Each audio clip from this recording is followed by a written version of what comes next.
Hey, Tom Rabbit! I hope you got this for your recording. Hey, YouTube out there. Tom Rabbit likes to record these. Hey, Tom Rabbit!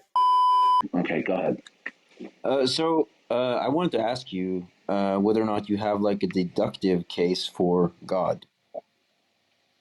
Something along the lines of tag or something like that. Do you subscribe to anything like that? Yeah, I hold to the transcendental argument for God. Yeah, okay. Do you believe in God? Yeah.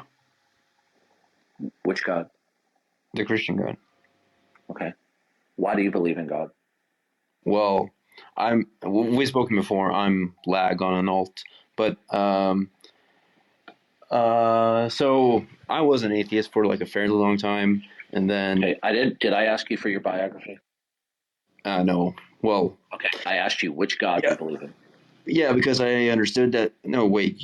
I said the Christian God, and then you asked me. Okay, I misremembered. Go ahead. Yeah.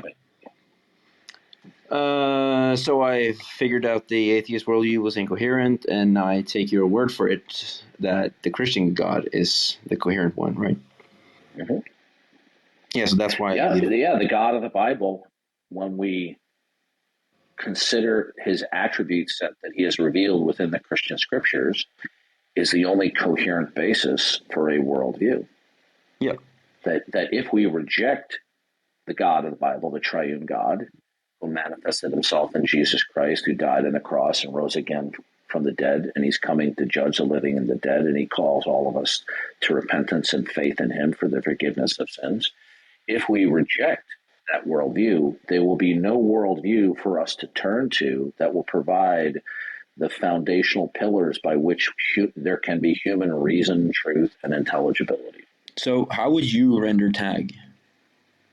Well, tag can be rendered in any number of ways. Even Van Til himself said that it can be formulated in different ways. We can simply say God is the necessary precondition for the actuality and intelligibility of everything. Premise 2, there is actuality and intelligibility for facts.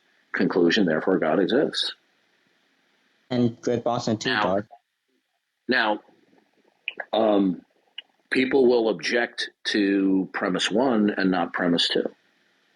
But you see, they won't be able to sustain or instantiate the objection to premise 1. What if they just asked for the argument for premise 1? Not that they reject it, but that they just say, like, what is the... Premise one would be a worldview that we start from. So then what I would then ask them is, when they start without God, okay, that God is not the necessary precondition for all things. So you either in terms of your self-consciousness and your immediate sense perception, once you reach a certain level of neurological development, you will either acknowledge the creatureliness and derivation of your self-consciousness and your immediate sense perception to God or not. Now, if they ask me for an argument for that first premise, and they're accepting the negation of that, because it's impossible for them to be neutral on that, do they have an argument for that? Well, the answer is no, they don't. Well, I would simply say, in order for there to even be a fact of self-consciousness, the fact of self-consciousness will either be indicative and revelatory of the mind of God, providing then for the actuality and intelligibility of our self-consciousness, or not. But isn't that just answering? I'm not. Yeah? Let me finish. Okay. Yeah. Now, in a world where God is, then we have therefore the basis of actuality and intelligibility. If one refuses to accept that, then there is no rationale for the rejection. It's just simply incoherency. But right? Isn't that just... Well, I agree, right? But isn't that just answering a question with a question? No. Like, what I'm saying to you is, no one is neutral. Do you agree with that? I agree. Yeah. Okay. Yeah, I agree. So when it comes to our self-consciousness and our immediate sense perception around us and all the facts that we're acquainted with, we will decide at a certain point in neurological development and from hereafter on a moment-to-moment basis to acknowledge the creatureliness, that the actuality of states of affairs and the intelligibility that derives from the actuality can only be because it derives from the mind of God. Now, when somebody says, well, you haven't proven that, all they're just simply saying is, I don't accept that these things reveal God. They're simply making a counterclaim. No, wait. So I agree with you, right? But I still want an argument for the first premise. I gave you the rationale. Because things possess I didn't ask for a rationale. I asked for an argument. Listen to me. Yeah? Okay. Romans 1 says, ever since the beginning of the creation of the world, God's eternal powers and attributes have been clearly seen through everything that has been made. Do you accept that? Mm-hmm. Do you accept that? Yeah, sorry, yeah. Okay, does that include your self-consciousness? I guess, yeah. Okay, so the starting point, the method, and the conclusion all are reciprocal. They can't do without each other. So you couldn't have a starting point without there being a method and a conclusion that God is the creator and that the starting point, our self-consciousness, is reflective of and indicative of God. Yeah. So you see, so do you understand that there cannot be an infinite regress of argumentation? You're going to have to start with a first premise. Okay. Yeah, sure. Are you saying you're either going to start with your self-consciousness being indicative and revelatory of God by his purpose, or not?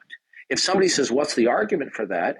I can show that they're not being really serious because they don't have an argument for the negation of that first premise that they're starting with. But wait, I'm confused because I agree with you. Do you understand that because we're not omniscient, right, there can't be an infinite regress of justification? So we are all going to start in the same position. Van Til says the starting point, the method, and the conclusion all depend upon each other. Can I stop you there? Listen. But I have some questions about the first thing. I'm trying to explain it to you. Yeah, but I'm trying to explain it to you. Mm-hmm. The very invoking the actuality of something would be itself meaningless and unintelligible were it not derivative of and reflective and revelatory of God by his purpose. Mm-hmm. The alternative of that is complete absurdity. Sure, yeah. So you said that we could... let me explain it to you in a different way. Okay. Well, can I just ask for a clarifying question? Have a nice day. Have a nice day. Yeah, what? You have the same problem we've had before. Okay. This is what he always does. All right. So the point is, the unbeliever is always trying to act and pretend as though they're a neutral bystander. What's the argument for that? Okay. Well, do they apply that same... When we give a rationale for God, and then they just say, well, what's the argument for? What's the argument for that? Do they apply that same criterion to their not God world? No, they don't. This is a little verbal game, tap dance, the little kabuki dance that they do. Okay?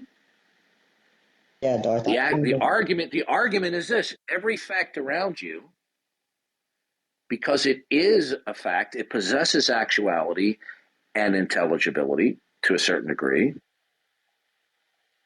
that ipso facto it reveals God, because the negation of that results in complete absurdity. You have no choice but to accept that the factness of facts is revelatory of God. Okay? Did you catch that, Tom Rabbit? Hope you upload that to YouTube.